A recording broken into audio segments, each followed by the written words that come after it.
President Bongbong Marcos hindi na nakatiis at kinwestiyon ang pag-question ng mga abogado ni Pastor Apollo Quiboloy tungkol sa pagpataw ng 10 million pesos na pabuya sa makakapagturo kung nasaan si Apollo Quiboloy.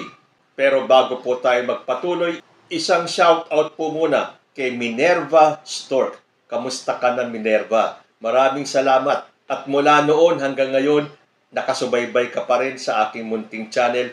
Maraming salamat sa inyo na patuloy na sumusubaybay sa akin. Kung wala po kayo, baka matagal nang nawala ang usapang Tito Manny sa balat ng YouTube. Maraming salamat po sa inyong lahat.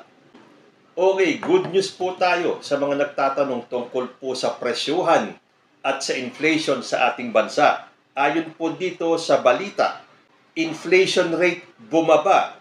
Bumaba mula sa 3.9% noong buwan ng Mayo ang inflation rate ng bansa na naging 3.7% noong buwan ng Hunyo. Mas higit na mababa noong isang taon na 5.4%. Pagbaba ng presyo ng bilihin makakamit na dahil sa inisyatibo ni PBBM at ng kanyang economic team, asahan ang pagbaba ng presyo ng bilihin sa paparating na buwan sa bagong Pilipinas. Sa pagpupursige ng pamahalaan na mapababa ang presyo ng pagkain sa pangunguna ni Pangulong Ferdinand Bongbong Marcos Jr., inaasahang bababa ang presyo ng pagkain sa darating na mga buwan. Ayon kay National Economic and Development Authority Secretary Arsenio Balisacan, ang overall inflation ay tinatayang pasok sa 2 hanggang 4% target ng pamahalaan ngayong taon. Noong nakaraang buwan, bumagal ang headline inflation sa 3.7% mula sa 3.9% noong Mayo. Ang mga hakbang na ito ay patunay ng dedikasyon ni Pangulong Marcos sa pagpapabuti ng ekonomiya at pagpapagaan ng buhay ng bawat Pilipino. So doon po sa mga nega dyan, baka naman inaasahan nyo na sobrang bababa ang presyo ngayong kagad porque sinabi ng ating gobyerno. Ang sabi po dito, asahang bababa na ang presyo ng bilihin. Think positive po tayo. Huwag puro kanigahan ang nasa isip natin. At kung kayo naman talaga ay pupunta sa mga palengke natin, makikita nyo naman po. Hindi man po lahat ng presyo ay bumababa. Meron naman po talaga mga bilihin na bumababa ang presyo. Hindi po maglalabas ang ating gobyerno ng mga gantong balita kung wala pong katotohanan nito. Although siyempre, expect na po natin sa mga nega at mga anti-government at anti-BBM na hindi nila paniniwalaan ang balitang ito. Dahil wala naman po talaga silang pinaniniwalaan na good news basta nanggaling sa gobyerno natin. At ipagdasal natin na sana tayo ay tuloy-tuloy nang makarecover. Okay, nabasa ko po itong balitang ito sa The Manila Times. Furious Marcos dares Quiboloy, show up and face raps. President Ferdinand Marcos Jr. dared fugitive Pastor Apollo Quiboloy to show up and face the accusations hurled against him. The president issued the statement after Quiboloy's camp questioned the motives of the private individuals who offered a 10 million bounty for his arrest. Pakinggan po natin si President Bongbong Marcos. So he can question their motives as much as they want. But magpakita siya. I question his motives. Let me question his motives. Bakit lagi kaming kine-question? Sinusundan lang namin ang batas. Sundin din niya ang batas. Yun lang. Last question. Ayan, medyo inista po ang ating presidente.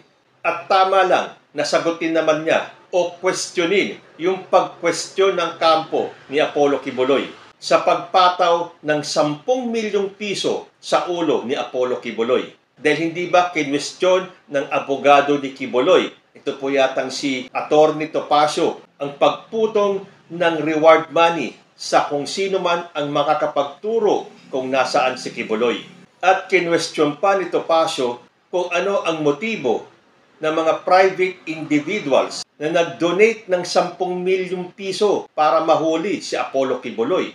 Sabi nga ng ating presidente, you can question their motives as much as you want, but he should show himself Sige, kumwestiyon kayo ng kumwestiyon, pero kailangan pa rin niyang magpakita at lumitaw. Huwag niyong daanin sa pa-victim, huwag niyong daanin sa pa-question dyan. So you can question all you want. Basta kailangan lumabas na si Apollo Quiboloy. Dahil yung pong 10 milyon na nakapatong sa ulo ni Quiboloy ay hindi po biro-biro. Totohanan na po yan.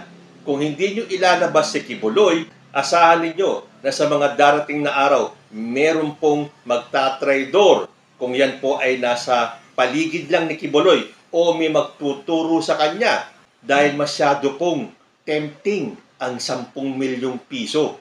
At doon sa pag-question, Tito Pasio, kung ano ang motibo ng mga private individuals para maglabas sila ng pera, para gawing reward money, bakit hindi? Dahil ito ang mga Pilipinong gustong tumulong para mahuli na itong fugitive na to at dalhin sa hustisya. Hindi na uubra yung mga drama ninyo. Kahit na ano pang pag-question ninyo o ang ginagawa nyo mga delaying tactics, kailangan nyo nang ilabas si Apollo Quiboloy. Wala na kayong magagawa dahil yung pong reward money ay nakalabas na. Alam na po lahat yan ng buong Pilipinas at ng buong mundo na pinutungan na ng 10 milyon na reward money ang kung sino man ang makakapagturo kung nasaan si Apollo Quiboloy. So, we can sit back and relax.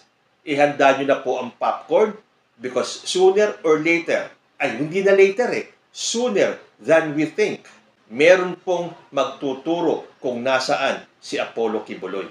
At huwag nyong sisisihin ang gobyerno kung mahuli na si Apollo Quiboloy. Dahil masyado nyo na pong pinaglalaruan ang batas natin. Masyado nyo nang pinaiikot ang mga tauhan ng ating gobyerno.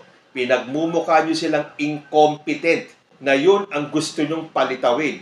Isipin na mga nega, na mga anti-government, na mga anti-BBM na hindi kaya ng ating mga kapulisan na tugisin, habulin at hulihin si Apollo Quiboloy. Well, umaandar na po ang oras ninyo. Apollo Quiboloy is not above the law.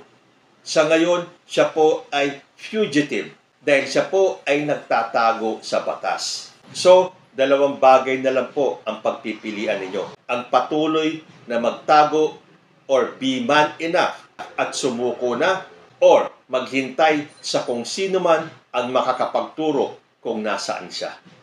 Kayo po, ano ang masasabi ninyo? Comment lang po down below at magbabalik ang usapang Tito Manny. Diyos ti Agnina.